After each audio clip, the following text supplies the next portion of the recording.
film had its own creative achievement for me as an artist. Outstanding. I think the story always leads everything in what we do. We have the tools ready at a director's disposal. It really depends where he or she wants to take it. It's a very large-scale process doing big visual effects, and there's a lot of risk involved. If you try building a story around some new technology, then the risk is too great. But if you have a good story, you know that that will carry everything. Every bit of it, anything that we do that's new, is how we fit it into the new script and what the story needs us to do. You're a liar and a thief. For my personal proudest moments probably were back on Lord of the Rings, helping develop Gollum originally, and the subsurface scattering and shading techniques that we used to make his skin look real. Gollum was the first one where it wasn't a creature anymore, it was a character. You know, he had dialogue, he had to work with other actors, and to me that kind of stands as a milestone as well. Gollum was obviously the start of the journey of understanding what the potential of the technology was. If it hadn't been for Gollum, you would not have had King Kong and Avatar and Planet of the Apes and the Pearls and lots of other characters that people are doing in lots of other films.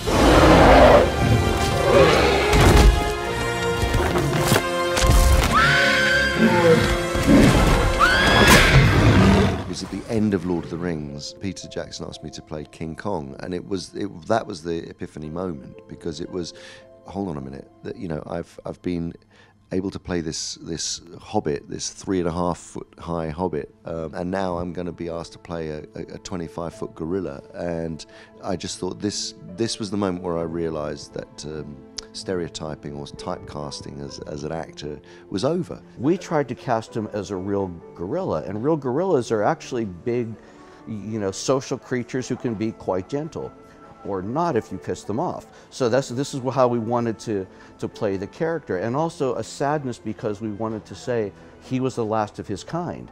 And so you really, we worked on the emotional connection between King Kong and, you know, Naomi's character, Naomi Watts. That showed, you know, the emotional, the loss, like he had nothing left, and he bonded with this character who went out of her way to basically save her own life by entertaining him. So that's like every actor understands that. It's like, it's, you know, you succeed or you die.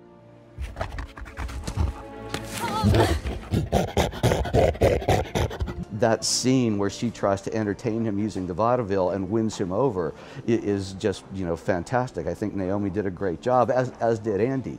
And that connection is really what we were after. The concept is to drive these remotely controlled bodies called avatars. They're grown from human DNA, mixed with DNA of the natives. We kept talking to Jim about what we were doing. He knew we did Gollum. He knew we were, you know, creating this jungle for King Kong. He knew we were doing the character. So about 6 weeks before we finished, I got a call from John Landau, which is Jim's producer, and he goes, "Jim's had this script that's been sitting around for 10 years. Can you read it and see if you guys think you can do this now?" And it was the original draft for Avatar, and I just read it and I loved it. I just said, we have to do this now. It's such a great, it would make such a great film.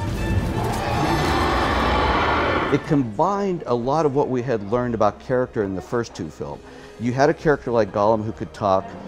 You had a character like, you know, King Kong who had all the emotional beats. We were learning more and more about doing performance capture, especially facial capture. We learned how to create, you know, environments like jungles.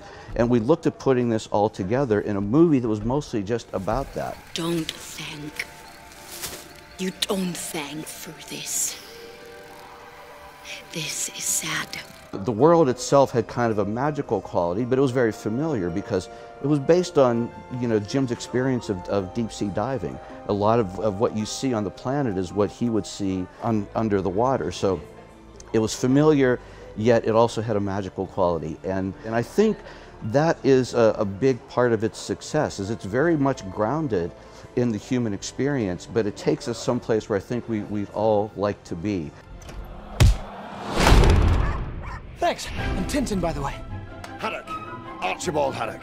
My proudest moment, it was actually Tintin, where I helped create the opening sequence. So that was quite different than visual effects. So it was just something that tied me closer to what I learned in school initially, which was classical animation. That hit a little bit closer to home for me. I am taking back what you stole. You will take nothing from me, dwarf. With Smog, a lot of it was again about the performance. It was about finding his personality. And what we eventually settled on, again working with Peter Jackson, we tried different things with Benedict's performance. And we settled on this idea that he was a very kind of urbane, sophisticated character, but he would kill you in an instant. So we're always looking for those kinds of things that motivate a performance, and that's what we found for him. Home sweet home. Working with Luke was fantastic, and because I met with him actually in Los Angeles, and he showed me the artwork and the idea for the film. I had no idea about Valerian, didn't know the books at all. He had all the books, he had hundreds of drawings, and he showed me everything, and he said, would you like to read it? And I said yes. So I sat there, gave me the script, and I read it and said, this is amazing.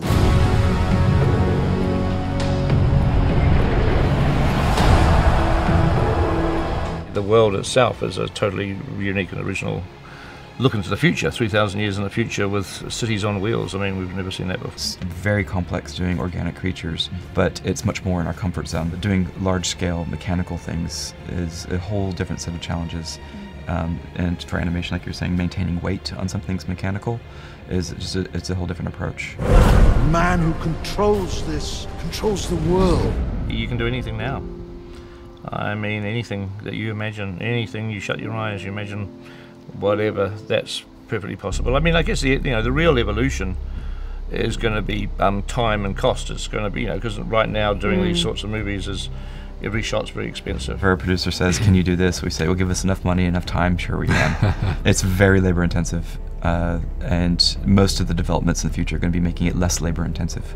Because I think we feel like we can achieve almost anything visually that we want to at this point. We're at the point where everything that you imagine can be put on a screen, so the evolution is going to be just speed, cost, cheaper, more convenient, to the point that probably in a few years, kids will be able to do this on their computer at home.